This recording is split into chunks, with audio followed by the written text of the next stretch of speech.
I'd like to take a moment to recognize and honor the Bieber hair that showed up tonight. Yeah, Dave, that hair is like... me. Oh yeah, no.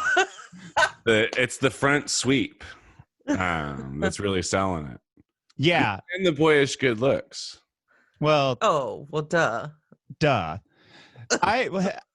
It's been a weird journey with my hair. And this is like, I've grown my hair. I don't think you're alone in that regard. No, there's been totally. a lot of weird hair journeys happening recently. Yeah. We're all exploring who we are and what that means about, our identities. And, maybe I do want to pick up singing. So this is the weird part for me. I've grown out my hair before. And this is always the worst part, where it's not getting wavy yet in the back, because then it starts to look kind of like normal longish hair. Now it's just like really long bangs that go over my eyes, and I don't know what to do about it. So I have to sort of wave it to the side. I went for a run today, and I didn't shower afterwards. So this is just the Speaking result. of finding yourself, you're just gonna like stew in your own juices there and see if like you're able to get to some sort of deeper essence of who you are. I mean, at this point, who gives a fuck, right? Like, there's Olive's not even here, so she can't even like be pissed about that. So yeah, I'm fine. I'm just sitting here smelling like stale, sweat and drinking my White Claw.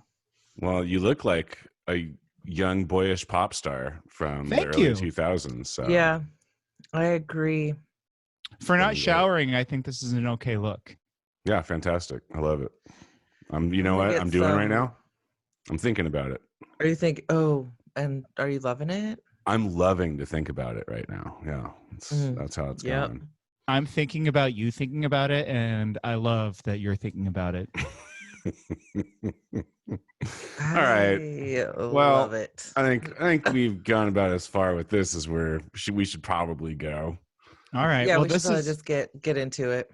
I mean, just an open invite that if you want to make this your first YouTube episode, I think you have a reason. Yeah, I mean, this would be a good one. To all the people who are listening to this as a podcast, sorry.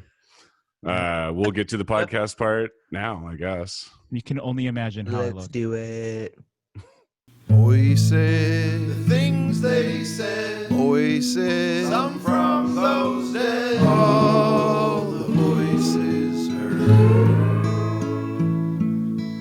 Voices, things we say. Voices, they're in your head. All the voices heard.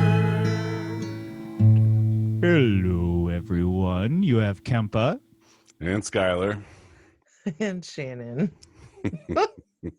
Where's Flo? Where is she? And Flo. No, that was not Flo. That was an imposter. We do not have her this week. I believe Flo is taking a staycation, which is the best you can do in these times.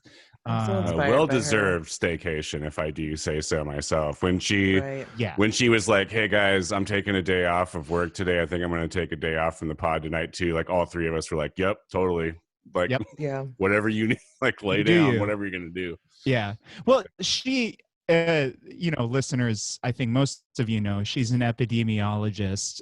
This is kind of considered, for better or worse, the Olympics of epidemiology. And that's not to say that it makes any of them happy, but like this is the kind of thing that they've spent their whole lives studying. So Flo has been working nonstop. I think on our last episode we were her 8th Zoom call of the day, which is why she was a little bit quieter than usual. So oh god, take all the time you need and ride your bike and chill with Tareen and watch him play his video games and make fun of him. She mentioned baking, okay. or maybe I made that up. I'm just snacky. Their kitchen is tight. They have a really nice kitchen. I've made potatoes there. It's pretty good. Fucking just name dropping Flo's kitchen. It's like me and I've been in Flo's kitchen like a bunch of times. I like cooking. Oh no, they didn't know I was there. I just started to make some potatoes. Yeah. I was in the neighborhood and I was hungry for potatoes. Stop by. They had tater tots in the freezer. I snagged a russet and I got to work. Yeah. Well, so I want to go back to something that came up. I think it was the last episode. It may have been the one before last, but I can't even remember how we got into this. I think we were just like discussing like people who are famous for being dipshits or whatever. And there's the rancher from Oregon who like went up against the feds and was pretty much just allowed to point weapons at the feds without really too many repercussions. I could not remember his name. His name is Cliven Bundy, which I did. I did not remember that while we were doing the episode like I wanted to. I remembered it immediately afterwards. But that got me thinking, or more, I just had kind of Bundy on the brain, and I came across this article today that I wanted to share with you guys. Did you guys see this? HuffPost reported this today. So Ammon Bundy, who is Cliven Bundy's son. How is that spelled? Like Ammon. Like ammo it with was an like N almond. Yeah. Well, an ammon is, if I'm not mistaken, an ammon is similar. It is like a legume, I think, or a nut or something that's similar to an almond. Well, they say, I mean, in rural California, like the farmers I've worked with, like they have a joke about how you call it an almond when it's on the tree and an almond when it's off, and I don't understand that joke. You know what's weird about this, and I feel bad, but I actually am personal friends with a farmer from California named Ammon, and I don't know the origin of that or like what that's about, like 100%. What does he farm? Oh well, man, a whole bunch of stuff. He's on a Full Belly farm. It's like one of the big ones out in K-Pay. I know Full Belly, yeah. Yeah. So the guys who own that, I went to like school with their son Ammon when we were both really little. So I've been going out to that farm for a long time. I think we know where he got his name. Yeah. Anyway, right. Well, unlike my friend who unlike my friend who I'm going to refer to as Cool Ammon, there's an uncool Ammon. Important distinction. Right, exactly. So this dude, Ammon Bundy, right, and he was at the thing. So he's been arrested, I think, a couple of times for like doing shit. He's just like a professional right-wing militant whack job who like does illegal shit until the cops show up, and then he like forces standoffs in which he like points weapons at the cops, and then is always acquitted of any charges afterwards because he's like a 3%er libertarian type. Right. I mean, he's a white right-wing terrorist, and we don't prosecute those guys here. And no, we don't. So he is in the news today for going to a rally in Boise, Idaho, and let me see if I'm not going to do a good job if I wing it. I want to read facts, his words. Skylar. What he does is he goes on the stage at like an anti-lockdown rally and blames the Jews for the Holocaust. If I may. Just look at the pictures of the Holocaust, Bundy told the crowd of hundreds, according to a video of the event posted to YouTube.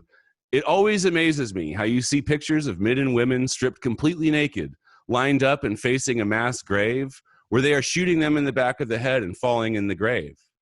Now, the answer to that is not easy, but it is this, and I have been there, and I know for a fact that this is true, Bundy continued. When you have faced so much tyranny in your life, there is a point when you would rather line up naked and get shot in the head. And my friends, why we're here today right now is to make sure that never happens. Okay, so he's not Holocaust denying. No, it's not. This is a fairly typical right-wing thing where it's not a denial of the Holocaust, but it's like the Jews did this to themselves. You know, like they are responsible like for saying like we should be willing to line ourselves up to get shot. No. I think he's saying he doesn't like the reason that Jews were mass murdered is because they created this problem, and so that was a better solution. Can we read this quote again? So what he is saying is that by like, you know, giving in to governor's orders and everybody sheltering in place and like businesses staying closed, we're like naked Jews being led out to like a mass grave somewhere, and we're like allowing them to do that to us because we're so used to all of this tyranny, and we need to stand up and turn around and not let them shoot us into mass graves. Oh, Jesus Christ. I do not like the Bundy family. They're terrible, awful people. It says, guys, Bundy argued Saturday that Jews essentially let themselves be murdered by Nazis because, quote, they thought that putting their head down and trying not to be noticed was the better way. They thought that compliance would just get them through it.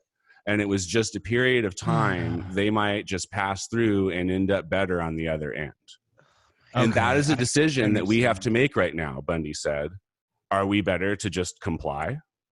Well, you watch the fucking idiots that were at the Capitol this past Friday, and it's the same shit, right? And they've got the signs up with like Gavin Newsom as with the Hitler stash. And it's like these people are totally just like mentally backwards. Like they don't. The fact that this is a public health crisis and that's their response, it just like blows my mind. I'm getting like, I don't know, man. I'm getting to a point where I swing back and forth, I think, with a lot of people who are paying attention to what these idiots are doing. I swing back and forth from being like depressed about it to being like mad about it to being like indifferent to it to being depressed about it to being mad about it, blah, blah, blah. Man, I'm getting to a point where I'm just like, dude, what, like, because these guys, this is not about fucking lockdown, right? Like the 3%ers and the fucking Proud Boys and the fucking dudes who, like the white supremacist dudes who are showing up to shit. Which, like by the way, Capitol rally. There were all sorts of fascist Proud Boys at Friday's event, and we saw them on Friday. These guys do not care about the lockdown. That is not why they are out here. They are out here because there's a bunch of fucking dumbass white people who are hella fired up, and fired up dumbass white people is a fucking great breeding ground for fucking people like the 3%ers and Proud Boys and shit. That's what fucking Ammon Bundy's out here doing. He's like fucking using like Holocaust language and shit. It's not, I mean, it's not even fucking subtle. Right. Yeah. And it like this, I mean, they are building a movement right now. I mean, for fucking, like for better, like, I mean, obviously for worse for everybody, but like, that's what's happening. Like white supremacists are having a fucking moment with this crackdown shit. And it's something very bad is going to come out of this. I don't know. At least maybe I'm being a, you know, maybe I have freaking out about it. Yeah. I have two responses to that. One, I don't agree that they're building a movement. I think it's much smaller than is implied, and I don't think they're going to rally many people behind them. But two, I do think that this is very dangerous, and they are very fucking dangerous people, right? We had a, you know, hardcore right-winger get arrested today who had been helping to plan these sort of right-wing events at these, you know, state capitals.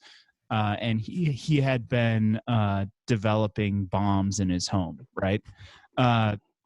So they pulled like 4 pipe bombs out of his house, right? Yeah, we were spot on when we said this is like an Oklahoma City 100%. Type thing. This is going to happen. It's going to happen. Right. And if our feds are not and our police are not, you know, cognizant of it because they tend to not that they're go easy on these fucking idiots. Of it. The fucking cops are complicit in it. They tend to go easy on them. Yeah, sorry. And if they do go easy on them, then, you know, like we're going to see some shit go down. Did you two lose me? No, I'm listening. Okay. I think we're thinking. Yeah, it said my anyway. But if it comes to that, and if this isn't tamped out, I mean, you're going to see that sort of response from these right-wing fucking dolts. They're fucking terrorists. Like, call them what they want. These guys showed up to the fucking state house in Michigan, like fully armed and occupied the fucking state building. That's fucking terrorism. There's like, that is a threat of violence used to intimidate people into bending to your political will. That's like is that not like the definition of terrorism? Like, I don't know. And the fact, like you were saying, there's no resistance to it. None of these guys get charged with anything. I mean, we'll see. Maybe the dude who had the pipe bombs will like face some consequences or whatever. That's what happens when there's like decades of fucking precedent for white supremacy, like invading the justice system. They're not going to fucking go after these guys. These guys are untouchable and they know it and they're acting like it and they're getting away with it. Yeah, I mean, it's like watching videos of these like demonstrations of white idiot, racist motherfuckers showing up to various state buildings and watching fucking cop sympathizers, like, I mean, maybe not gently, but certainly not as violently, peacefully disarm like aggressive white folks who like have weapons on them. Like, they are showing us that it's possible to disarm people without fucking killing them. And they're also showing us where their allegiance stands. It's with fucking 100%. Yes. I do like that we continue to, like, people like us, it's not like cops are listening to our podcast, but people keep leaning on the police to, like, listen, man, like, if you're going to do what you did at the fucking, Stephon Clark marches that were peaceful, why are you letting people, like, just be total fucking, like, morons in a time when we should be quarantined at the state capitol?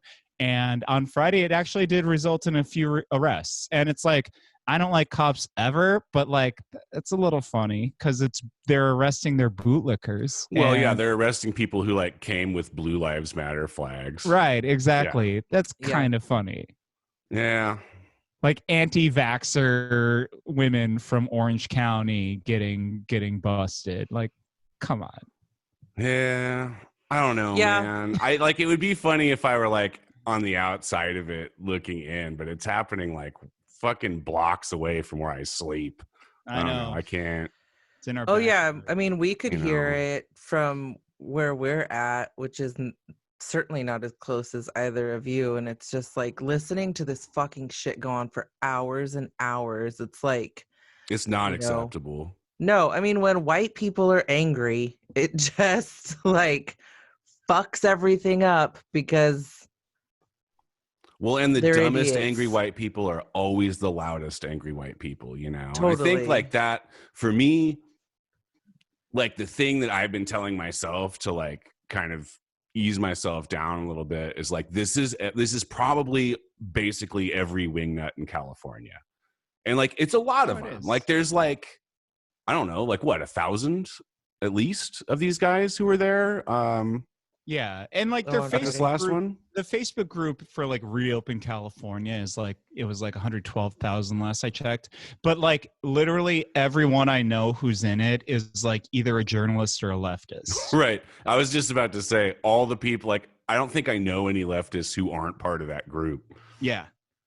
So who knows what the real numbers are like.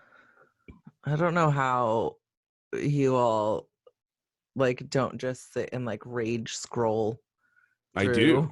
I have to like find I get to a point where I'm like, all right, man, do something else because you're going to like stroke out if you keep scrolling. Yeah. I'm beyond rage scrolling. I think it's just like, it's just fascinating. It's like, wow, how weird.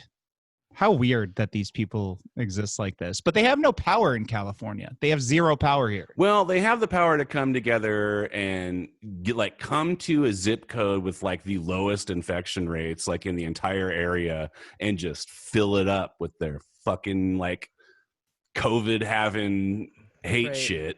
You know. Well, yeah. I mean, sure, I think totally. I think and they have the power we to can not be we fucking all not be we stopped all by can cops. stay home though. We can all stay home on those days, and we don't have to worry about those fucking dolts because they don't have any political sway. All they are is vectors of this virus. So yeah, but you know, a bunch of these guys on their way out of town are making a stop by Safeway here or making a stop by so-and-so here. And that's how the fucking shit gets around, you know? Yeah, so that's a bummer, but there's no stopping that. Well, no, I know. Yeah. I think what's disappointing, frustrating, whatever the fuck. The thing that I think about is like all these assholes showing up in, like Skylar says, a zip code with the lowest rates, which we'll talk about later. And they're all going to go home and they're not going to get sick. And they're going to be like, see, it's not even a problem because, and the reason that that's happening is because the rest of us who actually like fucking pay attention and believe science are staying the fuck home. Oh, I think some of them will get sick. Yeah, it's already spiked. I think they spiked up in Michigan after theirs. There was another one. Yeah. Today they had one. Fuck, I'm drawing a blank. But it was like the same thing. Like just like people shoulder to shoulder at a state building. Like none of us microchip the protesters. None of us, the only ones of us who are coming around them are like journalists or people who are just like, oh, this is weird. Let's go take some photos. Most people are like, yeah, I'm not going to touch this shit. Right. And it's a bunch of fucking morons that don't wear masks, that don't social distance, that are going to be vectors for one another, and they're going to bring it back to their hometowns. Much to probably it's going to affect their older and immunocompromised populations in their towns, and that's really fucked up. But it's like, I mean, that's kind of what they're doing. I think to a lesser degree they're affecting our zip code. I mean, I don't mean that to sound elitist either. Like, it's not just because like I live here. It's just like this. If you look at a map of like the greater Sacramento area, this zip code specifically is like the lowest count. It's not.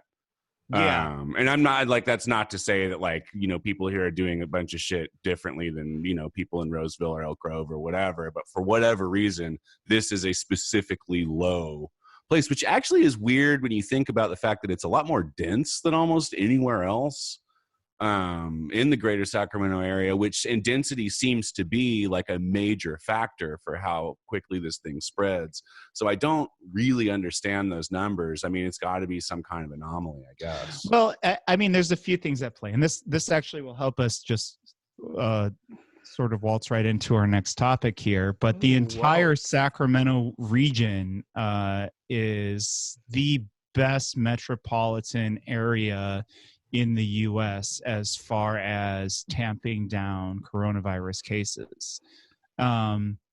So let's get back to our zip code real quick. And Shannon doesn't live in it, but Skylar and I are like right near the Capitol, right? So that's 95814. In different houses. Though. Yeah. No, we're life partners. And I live in the basement. But but our zip code is at between 0 and 7 cases according to the county, which is so low that there's not even an official number that the county gives us for our zip code, right? But you know, there's a couple like little hot spots, but a lot of them are due to particular like living spaces, like retirement homes, things like that around here. But other than that, like Sacramento's been, and like we all get mad at other people, or like other people will get mad at you because we all have different metrics of what social distancing should look and feel like, because we've never done this before, right? Right. And it's hard to get like hard, solid, like, there's no like workplace like video yet on like what does 6 feet look like, you know, like Right. so you know there are frustrations still, but for whatever reason Sacramento, the metropolitan area has been just phenomenal. And that is like that, just so there's no confusion, like that's the whole area. So their metric for this, we are part of we're part of a metropolitan area with more than 1 million residents, and that's how they're basing this on. So we are the best metropolitan region of that size that is doing as well as we're doing. So that rules. That's really, really good. And I think different folks use different region determinants.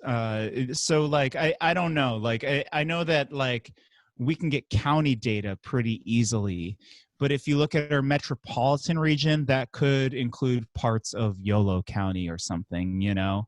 But with all that said, by both of those metrics, it's kind of astounding how we started out a little scary and it immediately dove right down.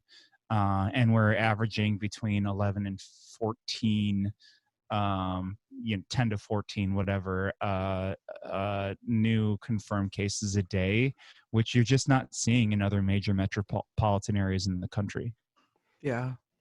I mean, it really is incredible that in this space that it does include YOLO, it says the region is roughly 2.3 million people, that 66 have died as of Friday. And we would expect to see that. I feel like based on the numbers that were given to us in the beginning, I would have expected a much higher death toll in our community. Well, especially because didn't we like made national news for having like the first case at UC Davis from somebody who had been traveling, right? Right. So there was like a minute there where we could have become like a Wuhan situation, you know, for this region, and we didn't, you know. Well, and also all of this. Go ahead. That was actually we got that national attention because it was the first case of a patient nationally who had contracted the virus through community transmission, not from travel. Okay, yeah. So okay. that's my why info was off there. That's why it was such like a blaze of news, of journalism. And there's like an asterisk. I do like sort of bragging about Sacramento because we're fucking amazing. But there is an asterisk to all of this because this also leaves us open to future curves, future rises, future outbreaks in our region because we just don't have anything near herd immunity yet. So, you know, the Spanish flu, multiple cities had like 3 waves. One was in the spring of, I want to say 17. I might have this wrong. One was in the fall of 17, and then again in the winter of 18.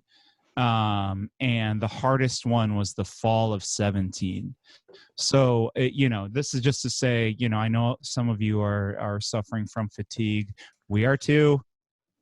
I don't remember what it's like to have a human touch me.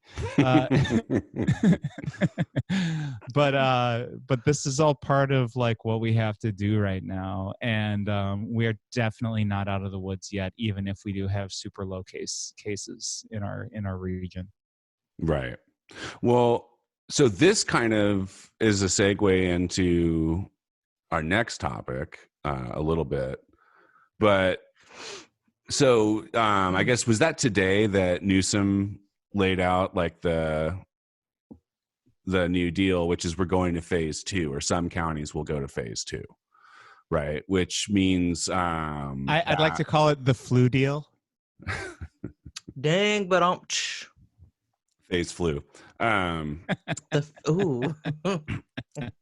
But so like retailers, like clothing stores, florists, bookstores, and whatnot will be able to be open for curbside pickup starting on Friday, and everybody's going to have to work out kind of what that's going to look like with their county leaders and whatnot. But Newsom is officially allowing counties, like more, I think a lot more rural counties, to open their businesses up for like delivery and pickup. Sure. And a lot of these counties have seen very, very few. Right.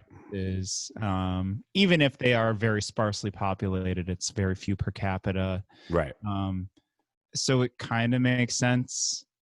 Yeah. No, I mean, here's why I brought this up, right? Because what you were like, as you were saying, the curve is like, we're doing really good on the curve, right? We're also coming into summer, and it's already been like a hot end of spring, and apparently heat is a factor for this thing, right? Like heat makes it hard for this virus to do its thing. This was always going to be the hardest part of this psychologically, right? From the beginning, was when we all had to like stay in our homes and subject ourselves to social isolation and whatnot. And then like it works and there's no cases. And instead of us being able to take that and be like, oh, sweet, let's go outside. The hard part is to be like, okay, it's working. Everybody stay the course. Right. And like and on it the was other, always going to be a challenge. And on the other end, you have people who just don't know who to trust, don't trust anything, don't trust the CDC or the WHO. And what they're doing is they're out there saying like, well, we overthought this one. This is, right. We're fine. America's going to be fine. We should reopen immediately. Right. As we're on the downswing of the curve. And because of that, and I saw reports, I mean, like a month ago, maybe. It's really hard for me to gauge time right now, but I feel like Same. A month or maybe 10 years ago, I saw a report where they were saying that a likely pattern for the next 18 months will be that we sort of slowly reopen some stuff. Basically, like, because we have the hospital capacity now, and like if we get a small wave right now, we have the resources to deal with it, and that's why we're opening. Right? He says that, in his address, which is a little macabre, right? I mean, us saying that we can reopen little by little, it's not saying it's safe. It's saying that we have enough emergency room. We have enough ventilators for when people get sick again. So what that means, and I think and I don't think that Newsom would ever go on TV and say this, but I think the plan is to slowly reopen, ride out the wave that's coming, because there will be a spike. As they reopen, the numbers will start to go back up. And then they kind of tamp it back down a little bit, and we go back down, and we're going to like ride this wave, I think, like this for most likely the next 12 to 18 months or however long it takes for vaccination to get through. But my prediction, I mean, and I always predict if that ever happens, wrong, so if a vaccination ever comes, that's acceptable. Right. Yeah, which is an important, I think it's an important thing to talk about. We don't have to talk about it tonight. Obviously, none of us are experts in that field, but yeah, you know who would be nice to have here?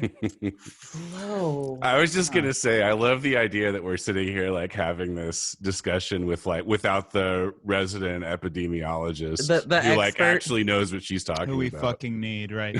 Yeah. We're doing our best, Flo. Flo can grade us on the next episode. Yeah, we're swearing. I guess she's allowed to have a day off every once in a while. Yeah, fine. We don't pay her much. I think honestly, I would guess that we're gonna slowly start to reopen. Summer's gonna kind of be us peeking back out of our houses, and then it will come back when the weather cools back off. Yeah, and it'll be a bummer again.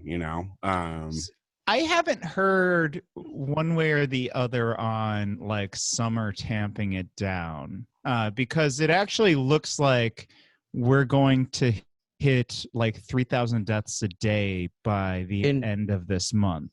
Yeah. I don't know. I mean, I think the thing is that this is one of my frustrations through this whole thing, is that I understand that it's because we don't have the info, maybe.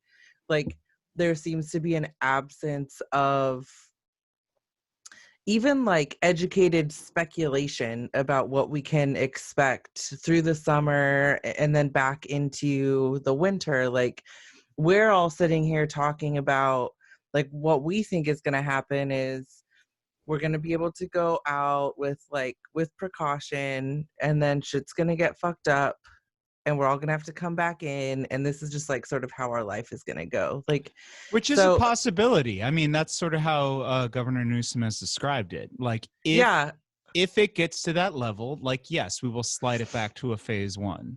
Right. And I think, I mean, I'm down. Like, you know, like if that's what has to happen, that's what has to happen. I think the thing for me is like, I do wish that there was a little bit more information. What I wish is that Flo was here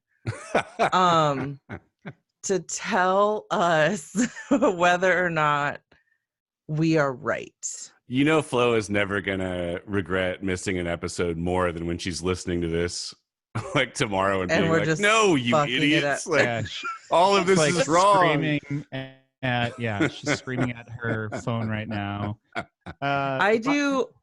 By the way, Flo, Tareen is right about everything, and you're wrong about everything. And the NFL draft was very dramatic, and you're incorrect in arguing that it wasn't. I mean, the NFL draft is a sporting event, as far as I know. So, absolutely. Tareen's right. And he has every reason to be excited about it. But for real, I think there is like, I mean, not that all of that wasn't real, because it was, Flo. I think like I'm concerned about what happens. Like I've already seen businesses on Instagram talk about like when they're gonna start opening up, and like people speculating about like when they can go like chill at bars.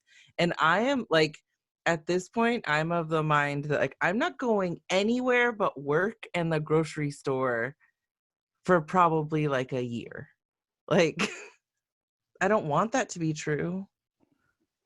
It'll be interesting. Like I certainly like if they just like, dude, one of my favorite activities is sitting down at a bar stool, fucking having a few drinks and bullshit with the bartender. I am missing that bad right now. That said, if they opened up my favorite bar like tomorrow, I wouldn't go. There's no way. Yeah, totally. I wouldn't go sit in like a crowded ass bar right now. Yeah, I mean Sorry. I actually tweeted today jokingly about how, and we've talked about this, Skylar, how there's like a 99% chance that there's a speakeasy central grid. And the first responses were like, "Oh, I'd be surprised if there was just one speakeasy." Oh, 100%. Right, there are definitely multiple speakeasies happening in the city. And then like another person commented on it, and he's like, "Yeah, there are definitely." And like they said it very definitively, like they know, and they have possibly been to some of them. Yeah. Well, that's why listeners, we do not want to go to these, and this. No. No. I figure the less information I have about that, the better off I am. Yeah. Mm-hmm. I have some ideas of who it is. Yeah, me too. Not going to theorize here, though. I don't. No, definitely not. No. But yeah, and like this is along the same vein of what you were saying, Shannon. It's like we're dreaming, and you too, Skylar. Like we're dreaming of like a vaguely normal life again, right? Like where you can interact with people and like you can like just feel like, I don't know, a little bit of normalcy again. And that's a long way off. And we have to be okay with that. Yeah. And there are ways to mitigate this too. I mean, and as this, opens up more and more in the coming months, we might be able to learn more ways to actually find, human interaction. That doesn't mean touching necessarily. But it's not going to be I think in spurts it could be as bad as it has been the last 6-7 weeks, but I think there will be times where it feels eased enough where we don't feel so frustrated socially, and as far as like self-quarantining goes, we won't feel so isolated as human beings. Yeah. I think like too, for me, I can't, and like I do feel like a little bit weird talking about this. But like there's parts of this for me that I'm like dreading parts of things going back to normal, right? Like this, like I'm not gonna like go into a bunch of detail about this for professional reasons, but there's a part of this that like really snapped me out of a routine that I realized was like maybe not making me the happiest in the world, you know? And so and it ripped me out of it. There's no I'm like kind of a person who's averse to change. I wasn't going to get here by myself, you know. It was going to take like a global pandemic to yank me out. And so there's parts of it that I'm like part of my process through this is being like, okay, go back to the parts that were making you happy, but figure out what to do about the parts that weren't, you know? And I can't imagine I'm the only one who's having an experience that's like somewhat similar to that. You know, I think there are things that have changed in everybody's life, and some of the things may not be for the worse, you know? Yeah, I think like if we're talking in this vein, the thing that I'm thinking about a lot, like in the last couple days as a result of conversations with friends, is like, so I've been going to work, and I haven't had like that sort of revelation. Right. My concern for myself is I have, over the last 2+ months, have learned that the people that I love and care about by no fault of their own could be a danger to me. And I've been like practicing so much precaution that I like, although I want things to be like normal again or open again, I want things to be open because I don't think we can go back to normal. Normal is what got us here. Although I want things to be open again, I'm not sure that I'm not mentally prepared for it yet. Like I genuinely, when I sit here and think about the day that I get to go sit at a bar, like, or sit in Skylar's house recording an episode, like that actually is scary to me. And so that's like another side of this, right? We've got people who are, you know, like in Skylar's camp, it's like, shit, I'm like learning some things and I can like potentially make some changes moving forward. And like, that's a little bit of a silver lining there, you know, like, yeah, and no, then, totally. and then I think of myself like, as being in like the absolute most luckiest and privileged position you could possibly be in to go through this thing. I mean, in terms of people who have lost their jobs. Like I could not be luckier and more pampered by like my situation. And I like I appreciate that that's luck and privilege for me, and that not everybody is in that boat with me, you know? Yeah. I think for me, it's just like, and I'm not saying that you weren't, but like holding the space to recognize that like this shit has like rocked people in big ways, either on Skylar's end or mine or worse, actually, like, you know, because there's people who have lost their homes and jobs and cars, and you know, they're just like, their life is never, it's going to be a long time before their lives are even anywhere close to comfortable. Right. I think this will, to that point, radicalize people who are seeing what capitalism, how it's failed them abjectly. I certainly hope that it does. And that's why I'm glad to hear, like Shannon said earlier, when people are like, oh, things will go back to normal. And there's the asterisk where it's like, well, let's go back to better than normal, because normal is what got us here. Yeah, that is like extremely important for people to carry with them as we go through this thing. Like we could be doing so much better with this than we are. And a huge factor in that is that we just fucking let capitalists run roughshod over us all the goddamn time. And we don't have to, you know? We can end that. We can end their power. And we're watching increased organizing, and I really hope it keeps moving. There's never been, I don't think, like a better advertisement to like a layperson who's like skeptical of unions and like worker power in general, to like really get an example of like, oh no, we can shut the whole shit down. All we got to do is go inside our houses and not come out. Like the whole fucking thing grinds to a halt, and you can see that it's working because the capitalists are losing their fucking minds. Right. Not only that, but like the workers that were like, oh, I do fine, whatever, like without having to join the union at my company. It's like, no, this union is helping save lives right now. Right. And organizing is central to this. Yeah. And it's really important to be a part of that organizing, to grow that fist of the workers in your company to something that the CEOs cannot deny. Right. They don't eat if we don't work. That's it. Right. And like they know it. But like there's a lot of us that don't operate with that mindset of like we are all in the same party. Yeah. You know. I mean, I always say it, but I'll say it again. There's more workers than there are CEOs, and they should physically fear you. They should fear you. Absolutely. And that should come into how you approach them every day. Yeah, I think I have thought more over the last 2 months about two things than I have ever before. One, that we have never had such, I mean, it's fucked up, but we've never had such a setup to really push socialism and how tight that shit is. No, dude, people are like, dude, before watching the people like get in the rent strike groups right. and whatnot has been like, it's like, dude, hell yeah, let's go. Yeah. Rethink the entire fucking concept about people right. buying homes that they don't need to fucking withhold them from people in terms of payment.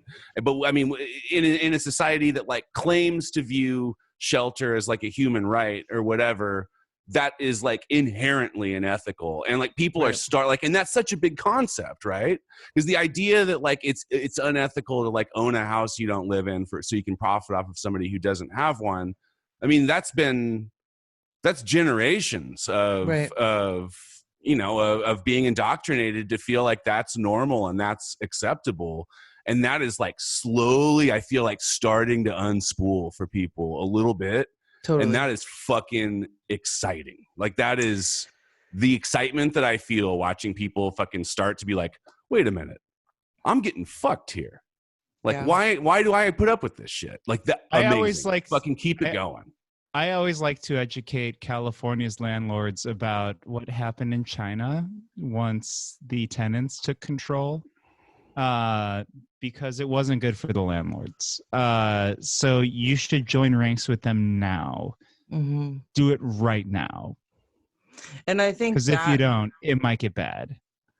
That leads to the second thing that I can't stop thinking about is how rad it is to watch people 10 years younger than us and younger be like, fuck this fucked up system, and I am going to dedicate like all of my time to fuck shit up in a way that means that people are overpower. Hell yeah. Right? Like, and that it's like Logan and Kim, just like listening to them and thinking about that more and more. It's like, and I think the last episode Kempa said something about like our generation just being so used to people older than us just like disappointing us, right? Or like not coming through. And I'm like, and that remains to be true. But you look at these kids. But you look at young people and I just like, and also it does this thing to me that's like puts me in check because I felt like we had that, right? Like I felt like we're in our late 30s. Right? Mid. Why are we talking about our ages so much on this show? I feel I don't know. 100% necessary. It's definitely, no, it's not. I'm just saying I'm excited to see people like in fucking middle school talking about wanting to make sure that that the hierarchy changes and that people fucking fuck yeah, are valued. Dude, some of these kids are like Bernie Sanders. That guy's a fucking conservative, and for me, I'm like, dude, hell yeah, fucking go find your place in government. That's you the are funny what we thing. need. Like that fucking rules. Because like the libs our age don't understand when we tell them like he was our compromise. Right. He was our compromise, and once we're beyond that in the electoral process, it's like, no, good luck. I mean, like, I hope you beat Trump, but no, I will not be going to Nevada for 2 weeks the way I did for Bernie. Right? No, that's a whole other can of worms there, isn't it? Yeah, that's a different episode. But let me just speak to the generational thing. There's like, Sky, I'm sure you've seen that meme where it's like that scene from like the Thor Ragnarok movie where it's like a dream sequence with his father Odin, and he says to him like, I'm not as strong as you, and like it says Gen Z under it, and then under Odin it says like Gen Y, and he's like, you're right, you're not. And then the next frame he goes, you're stronger, right? Like it's like these teens to early 20 somethings have a playing field to fucking crush the system we have right now. And like we did okay, we did pretty good. All right, we got you the squad, right? We always could have done better. But I'm claiming the squad. We got let's claim 3 of the squad, the ones that went for Bernie. But we did about as best as we could, hopefully. But like they have so much potential. They have so much potential to just fucking change this landscape. Man, I hope you're right, but I feel like every generation says that. And I don't know, man. I hope you're right. I'm not. You know what? I'm not going to do it. I'm not going to get up on your optimistic thing and poop on it. I'm just going to agree with you. I hate arguing with you on this when we do. So don't. I hope you're right. I actually obviously, I hope you're right. Sorry, Shannon. No, it's fine. I was just thinking about how much I love to think about you two arguing on the show.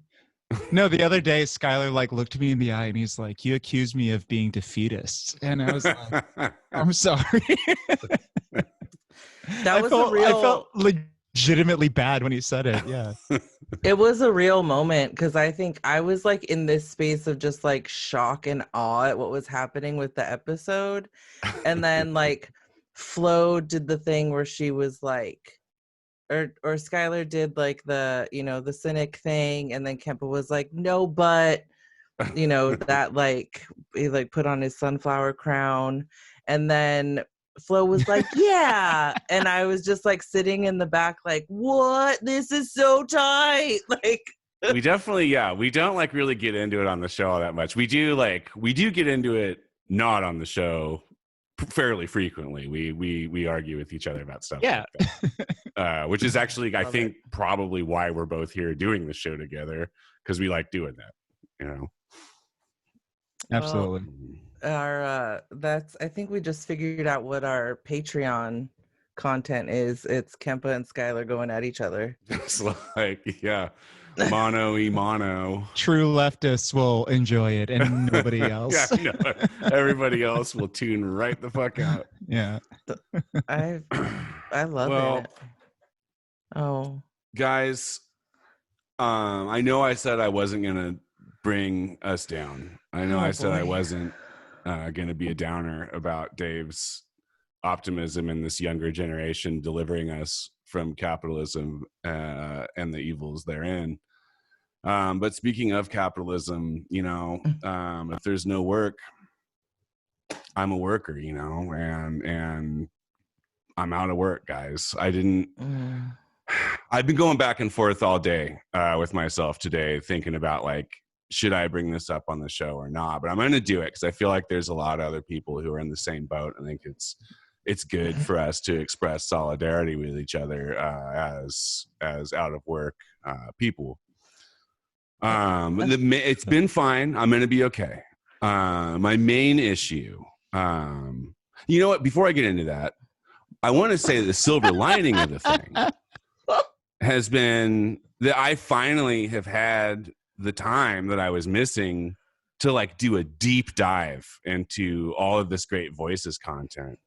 But therein, of course, the logical conclusion of that is that now I'm in a place where I've used up all the content that I can find, and this thing is still going on for who knows how many more months, and I just don't know what the fuck I'm going to do with myself now that I don't have that great fresh voices content to go through. So man, I don't know. This whole thing, I guess, I'm sorry for rambling, I don't do this all the time on the show. But Dave, I need you to help me out, man.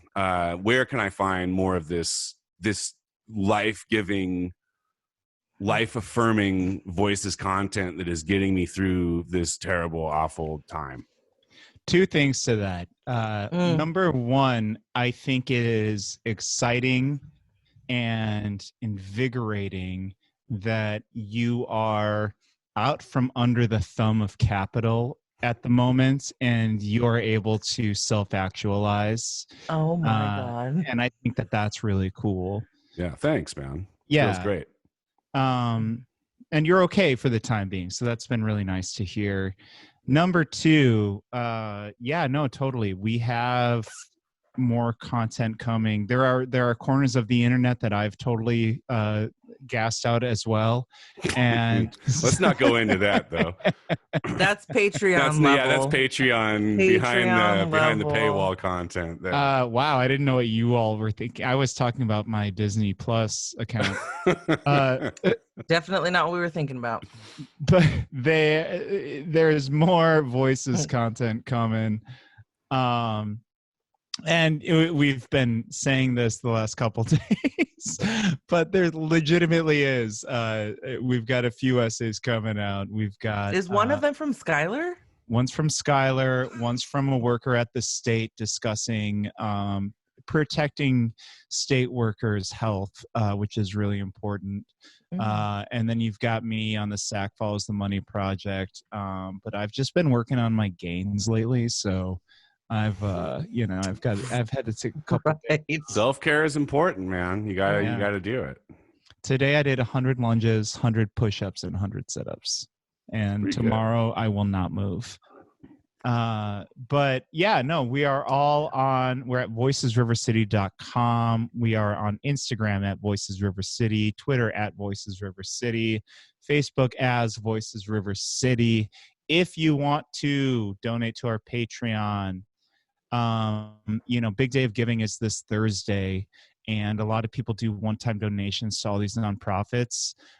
Consider doing a pledge to us, $5, $7, $10, $25, whatever, a month that you feel like doing. Make it $1 billion. Yeah, $1 trillion. I don't know. Oh, it would probably be $1 squillion. A squillion. A squillion. Yeah, we'll accept $1 yeah. I'll make a tier for that. If you pledge $1 squillion, we'll email you Dave's internet history from the last couple of months as a thank you.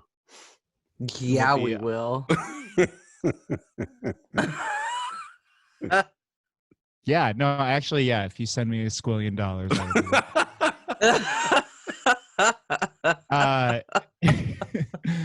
and so that's patreon.com/voicesrivercity. The music on our show, it's Be Brave Bold Robot and their evil, nefarious leader, Dean Hawkinson, who really he really deserves a talking to, and I hope that someday he gets what's coming to him. But man, I'm fucking sick of this dude. The other day, I'm on my way to the store to buy White Claws, like I always do. Like you do. And I'm crossing the train tracks, and I look over, and here's Dean tying a young woman to the train tracks. He was wearing like a cape. And like twirling his mustache. Twirling his mustache, yes. Yeah, and when I was like, hey, dude, like, knock that fucking shit off, Dean. He was like, hey. Yeah. Yeah.